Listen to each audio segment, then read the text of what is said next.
Diane Archer, vous êtes l'auteur de l'ouvrage L'autre citoyen, sous-titré L'idéal républicain après l'esclavage, publié chez Armand Collin. Et il ne s'agit pas d'un travail d'historien, mais d'une réflexion philosophique et politique sur la citoyenneté telle que l'envisagent les esclaves. Pouvez-vous nous expliquer vos objectifs et votre démarche?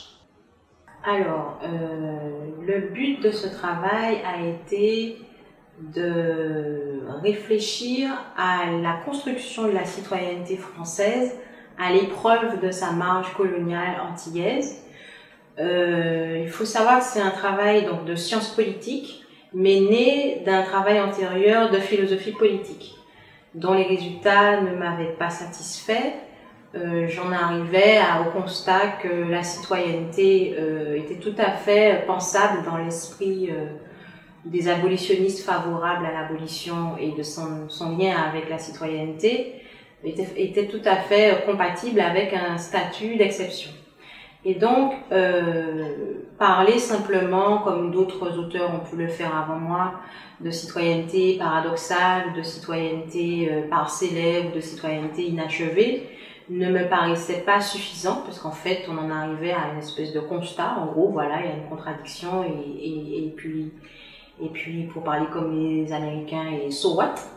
Donc, moi, ce qui m'intéressait, c'était de comprendre quelle était la logique politique à l'œuvre dans cette articulation apparemment contradictoire entre égalité formelle, c'est-à-dire octroi des droits civils et politiques en 1848, et puis régime d'exception, régime qui place les fameux citoyens anciennement esclaves sous un régime législatif dérogatoire à celui appliqué en métropole.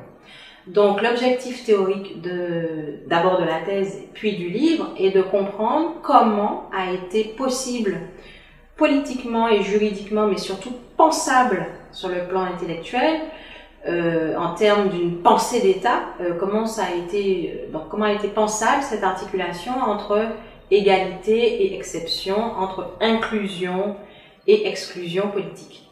Et donc la démarche qui a été la mienne peut s'inscrire sous l'angle de ce qu'on peut appeler en philosophie politique une approche déconstructiviste, parce que ce livre, que le lecteur le comprenne bien, ne propose pas une théorie de la citoyenneté.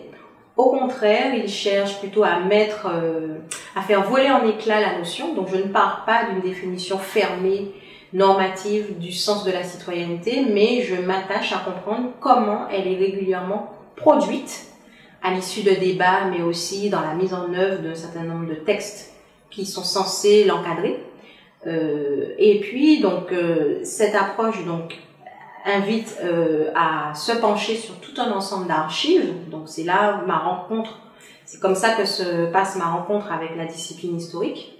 Tout un certain nombre d'archives officielles produites par les arènes parlementaires que sont l'Assemblée nationale, le Sénat, des espaces officiels comme des commissions ministérielles ou parlementaires, le Conseil d'État, etc., qui nous permettent, qui m'ont permis et qui permettent aux lecteurs de se trouver au plus près de ce que j'ai appelé une fabrique de la citoyenneté et donc de la prise de décision politique qui légitime l'exception juridique et donc la mise à l'écart de ces citoyens du droit commun.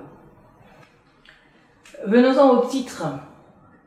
Le titre d'un livre est à la fois une opération marketing, ça nous le savons tous, mais c'est souvent et surtout l'annonce d'une ligne de force du discours de l'auteur. Parlez-nous donc du choix du titre et surtout du sous-titre. Alors, le titre « L'autre citoyen », cette première partie du titre, est celle de la thèse. La thèse s'intitulait « L'autre citoyen ». C'est son sous-titre qui était beaucoup plus long et plus complexe, plus universitaire, on va dire. Par autre citoyen, qu'est-ce que je veux dire? Je veux pointer l'idée d'un processus de mise à l'écart, comme j'ai dit tout à l'heure, de mise à l'écart qui s'élabore en même temps que se produit la définition de l'égalité politique et juridique entre les citoyens. Autrement dit, la citoyenneté dans le contexte étudié n'a pas été incompatible avec le processus de mise à l'écart, la différenciation, la hiérarchisation, la production politique d'une subalternisation de ceux qui sont censés être égaux. Non seulement elle n'a pas été incompatible avec ça, mais elle n'a pas été du tout contradictoire. Donc l'autre citoyen désigne cette figure de l'autre. Ça n'est pas l'autre au sens du différent, donc c'est pas un discours identitaire sur la citoyenneté qui est dans le livre, mais c'est une réflexion sur des mécanismes politiques et sociaux. Dans le sous-titre, l'idéal républicain et les Antilles après l'esclavage, alors ce sous-titre a fait l'objet d'un compromis entre l'éditeur et moi. Au départ, je voulais essentiellement qu'apparaisse la notion d'universalisme. Mais mon éditeur a été assez adroit pour me faire comprendre qu'il fallait me mettre un peu plus à la portée du citoyen ordinaire, si on peut dire, et ne pas effrayer les lecteurs avec un terme trop abstrait qui pourrait leur donner à penser que le livre en question n'est pas pour eux. En général, il se trouve que quand on parle vulgairement de l'idéal républicain en France, c'est au modèle universaliste que l'on fait référence. Alors, quel est ce modèle? Qu'est-ce que l'universalisme civique, c'est-à-dire la conception universaliste de la citoyenneté, en particulier dans le cas français?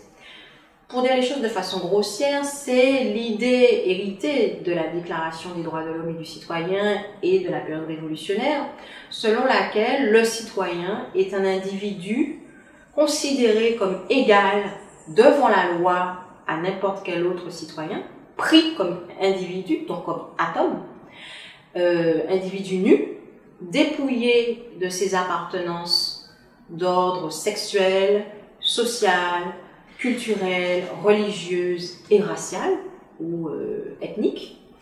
Et cette forme d'abstraction, c'est-à-dire cette manière de penser l'individu dans sa nudité, dépouillé de toutes ses caractérisations concrètes, permet de le penser comme une entité pure, dotée de droits substantiels.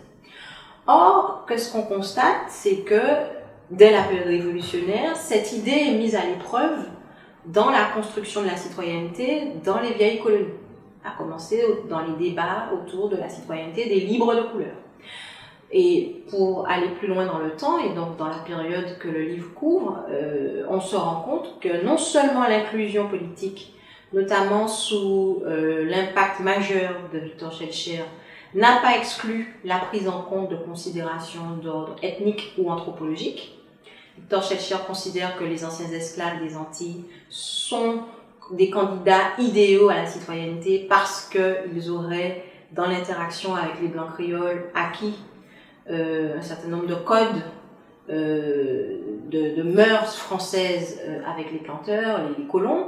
Donc dans l'inclusion, il n'y a pas d'abstraction. Et surtout, tout le mécanisme étudié dans le livre de mise à l'écart, de production de ce que j'ai appelé l'altérisation, le fait de produire de l'autre, tout ce mécanisme est focalisé sur le passé esclavagiste des anciens esclaves, sur leurs héritages culturels, le mot est un peu flou, on va dire, leurs héritages anthropologiques, historiques et sociaux, donnant à inscrire, en l'occurrence, ces individus et ces citoyens dans une épaisseur historique qui, du point de vue d'un certain nombre de législateurs, justifierait qu'ils ne puissent pas être des citoyens traités comme les autres ou, entre guillemets, de bons citoyens.